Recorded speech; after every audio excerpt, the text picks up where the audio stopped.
के तपाईँ आफ्नो मार्केटिङको गेम चेन्ज गर्न चाहनुहुन्छ, आफ्नो कस्टमर भिजिटर्स बढाउन चाहनुहुन्छ, लिड बढाउन चाहनुहुन्छ, तपाईँ चाहे बिजनेसमा हुनुहुन्छ, कुनै प्रोडक्ट सेल गरिरहनु भएको छ, कुनै सर्भिसेस सेल गर्नुहुन्छ, यो भिडियोलाई अन्तिमसम्म हेर्नु होला। म तपाईँलाई यस्तो मार्केटिङ स्ट्राटेजी बताउन गइरहेको छु जसबाट तपाईँको मार्केटिङको गेम चेन्ज भइहाल्छ। यो स्ट्राटेजीको नाम हो 4A अफ मार्केटिङ। पहिलो ए मिन्स के हुन्छ भने अवेर योर कस्टमर। मतलब तपाईँ चाहे सर्भिस सेल गरिरहनु भएको छ, चाहे त्यो कुनै पनि प्रोडक्ट सेल गरिरहनु भएको छ, तपाईँ आफ्नो कस्टमरले अवेर गर्नुहोस् कि तपाईँ कहाँ हुनुहुन्छ, तपाईँको लोकेसन के हो र तपाईँ मार्केटभन्दा अलग के हुनुहुन्छ, तपाईँको प्रोडक्टमा कुन त्यो युनिक सेलिङ प्रोडक्ट छ, USP भन्छ जसलाई, अलग के हुनुहुन्छ, त्यो अलगको बारेमा बताउनुहोस्, अवेर गराउनुहोस् आफ्नो कस्टमरलाई। पहिला अवेर चलाउनुहोस् एडमा, मात्र अवेर गर्नु कस्टमरलाई, त्यस्तो खालको एड डिजाइन गर्नुहोस्। दोस्रो मिन्स हुन्छ एजुकेट गर्नुहोस् आफ्नो कस्टमरलाई कन्सिस्टेन्ट वेमा, कन्सिस्टेन्टली अवेर गर्नुहोस्। तपाईँको सर्भिसेस युज गरेर कसरी उनीहरूको जीवन बदलिन्छ, तपाईँको प्रोडक्ट युज गरेर कसरी उनीहरूको जीवनमा फाइदा हुन्छ। कस्टमर कुनै पनि प्रोडक्ट किन पर्चेज गर्छ त? त्यो प्रोडक्ट पर्चेज गरिसकेपछि कि त उसको जीवनमा घाटा कम भइरहेछ कि त नाफा बढिरहेछ।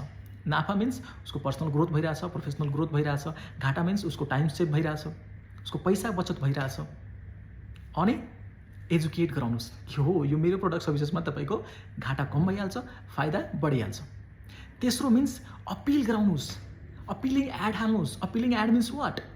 तपाईँ कस्टमरको रिभ्युज हाल्नुहोस्, यस्तो खालको कस्टमरको रिभ्यू हाल्नुहोस् कि कस्टमर वाउ फिल गरेका छन्, तपाईँको प्रोडक्ट सर्भिसेस युज गरेर उनीहरूको जीवनमा त्यो परिवर्तन आएको छ, त्यो चेन्ज आएको छ। र हरेक व्यक्ति आफ्नो जीवनमा चेन्ज चाहन्छ।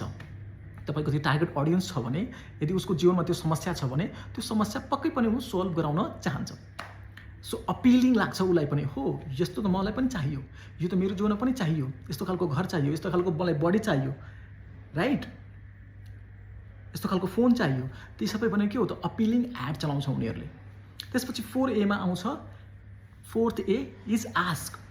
तपाईँले अवेर गरिदिनु भयो, एजुकेट गरिदिनु भएको छ, अपिलिङ लागिरहेछ, टेस्टिमोनियल सेयर गर्नु भएको छ। अब आस्क मिन्स अफर दिनुहोस्। बिजनेसमा प्रोडक्ट त्यति सेल हुँदैन, अफर सेल हुन्छ। त्यही भएर तपाईँ देख्नुहुन्छ अहिले नोभेम्बर आइरहेछ, तपाईँ नोभेम्बर सेल आउँछ, ब्ल्याक फ्राइडे सेल आउँछ, डिसेम्बर सेल आउँछ, यस्ता धेरै सेल आउँछ। र भर्खर छठ दीपावलीको सेल गएको छ, किनभने बढीभन्दा बढी मान्छे सेलमा पर्चेज गर्छ।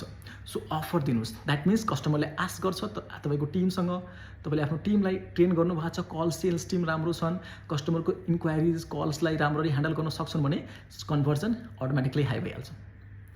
एन्ड देन लास्टमा तपाईँ यदि कस्टमर जब तपाईँसँग पर्चेज गरेर गइसके, तपाईँसँग सामान किनिसक्यो, तपाईँको सर्भिसेस तपाईँको सब्सक्राइब गरिसक्यो, त्यसपछि तपाईँको कन्सिस्टेन्ट कस्टमर सर्भिस राम्रो छ, प्रोडक्टको क्वालिटी राम्रो छ, प्रोडक्टले उनीहरूको जीवनमा साँच्चैकै त्यो ट्रान्सफर्मेसन दिएको छ भने उनीहरू तपाईँको लोयल फ्यान बनिहाल्छ। द्याट मिन्स 5th A आइहाल्छ, बोनसको रूपमा बताइरहेको छु।